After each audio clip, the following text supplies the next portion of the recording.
Hey guys, Rebel95, recording live from Luca County Prison Cell. Sorry I had to go back to my old camera. My new camera's got some problems with it. I don't know when I'm going to be able to, get it fixed or when I'm going to be able to, get a new one. For reasons that probably should be obvious to anyone paying attention to the news for the last, 3 months. Um, Sorry I'm also sweating like a pig. It's hot as fuck outside. And one Chinese place that, is in like a 10-mile radius of me, so I had to go out and gotta get some Chinese food, obviously. Um, but yeah, so I wanted to do this earlier this week, but there was just a bunch of stuff I had to do this week, so I'm doing it now. But I don't think there should be any complaints. I'm also looking to the left because my laptop is. um, but anyway, so this is a fight that again I wanted to do probably the last couple of times, and I was gonna do it way later. I was gonna hold off for like two, three, four more episodes, but then I'm like, you know what? I'm not getting content out as much as I'd like. I'm also not getting it out like too infrequently, so I've got some fights already done for backup. Let me just do what I want essentially. So this is Yoshimitsu from Tekken versus Kenshi from Mortal Kombat. These are probably, for the longest time, these were probably both my favorite characters from their respective franchises. Um, yeah, I mean, I've loved Kenshi since he came out, which I think was like what, Armageddon, 2006. So I love, like, Kenshi was like definitely my favorite character up until Cassie Cage, and Yoshimitsu was my favorite probably until Blood Vengeance came out and I saw Lee and I'm like, oh fuck, I love Lee. Like, I didn't even care about Lee up until that point, but then I saw Lee in Blood Vengeance and I'm like, yeah, like this guy's cool. But anyway, yeah. So I love both these characters, and it's been a whole, it's been a whole thing. I don't know why I didn't think of this fight before. But yeah, let's go into it. Fun fact leading into the information: uh, the character from Soul Calibur, also named Yoshimitsu, or the characters actually, there's multiple. So I played Soul Calibur a little bit, and I didn't really get into it until like 4 or 5. And for the longest time, I assumed that like there just coincidentally were two characters named Yoshimitsu who happen to have a lot in common. And then a lot of people told me that they were like the same person and he's immortal, and I was like, what? And yeah, so heading into it, the Yoshimitsu from Tekken is actually the descendant of both of the Yoshimitsus from Soul Calibur, or at least that's what's very heavily proposed by the companies. And the reason for this is that the clan that Yoshimitsu belongs to, the Manji clan, they're a clan that essentially fights for the weak and for the forces of good, and their rite of passage for claim for promoting someone to the rank of Yoshimitsu. Yoshimitsu is actually like a title. Is for the previous Yoshimitsu to commit an honorable seppuku and thus grant his abilities to the next user. The reason for this is that the sword that he uses, or that they use, I should say, has the mystical property to retain the skills and it says abilities, but I don't think it means like any supernatural abilities. It just retains the skills and the strength and everything of those who die by it. So I mean, if he cut Jin or Kazuya, he wouldn't get the Devil Gene. You know what I mean? But he would get like their, or if he killed Jin or Kazuya, I should say, he wouldn't get the Devil Gene. He would just get like their fighting skills. Um, so because of this, not only is every generation guaranteed to be stronger than last, he it also means that the Yoshimitsu from Tekken, if we're going by timeline here, has hundreds of generations of sword fighting experience basically just from holding the blade. He retains it from, it's more like the blade's true wielder. So I guess it has to be lent on by the ceremony. Retains it, so like even if he's not holding the blade, he still retains all the fighting skill and everything. So he's got, and this lets him do some crazy stuff. Like he can like jump on it like a pogo stick. He can swing it around and fly like a helicopter, which skill alone should not enable. But if Master Roshi can do it, then so can this guy, I guess. It lets him. He can like, and he ends up doing like some crazy fucking like he like does handsprings and shit. His arsenal is just all over the place. He's also got like poison spit. Not like his own spit is poison, but he spits like poison mist, like Great Muta style. And he what else does he do? He what is it? Turning Suicide, I believe it's called, which is just he basically one shots you by halving his own health. By stabbing himself in the stomach, which isn't really a move. That's just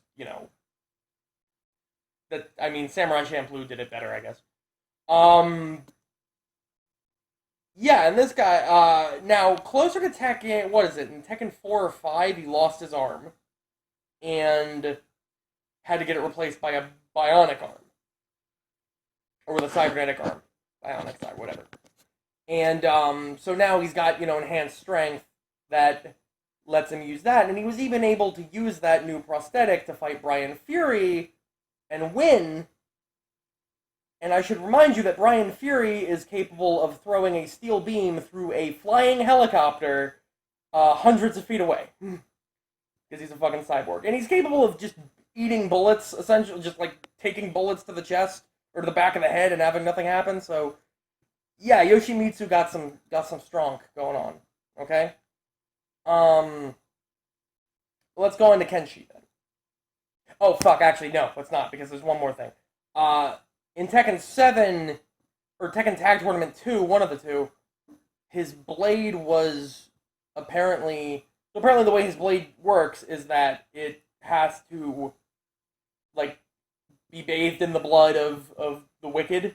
So, like, if he kills somebody, and they're evil, then, yeah. Otherwise, it starts to tear away at his mind. So to counter this, he actually got a second sword. I know it doesn't sound too impressive, like, oh, he's using two swords now, but, like, that's a thing. Also, he's part, like, squid person now. Because, according to the actual devs, that was, like, bioengineering. The Mishima Zaibatsu's, like, bio team was able to grant him, like splice his genes with sea life. So, there's probably some science in there to, like, the muscle density of certain sea life compared to him, but I don't know. Now let's move on to Kenshi. So, Kenshi he lost his, I believe it was Shang Tsung, right? That took his sight, and then, that, like, blinded him, and then he traveled to find the sword of his ancestors, and the sword literally holds the souls of his ancestors. So, the sword talks to him, but it also unlocked his,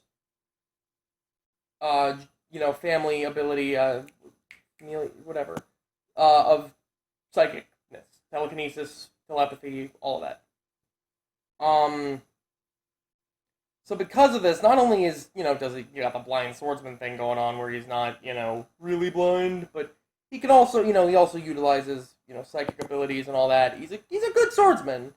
But that's really where his true strength is, being able to move things around, being able to, crush a person's body with his bare hand, without touching them, being able to make his sword fly around and all that.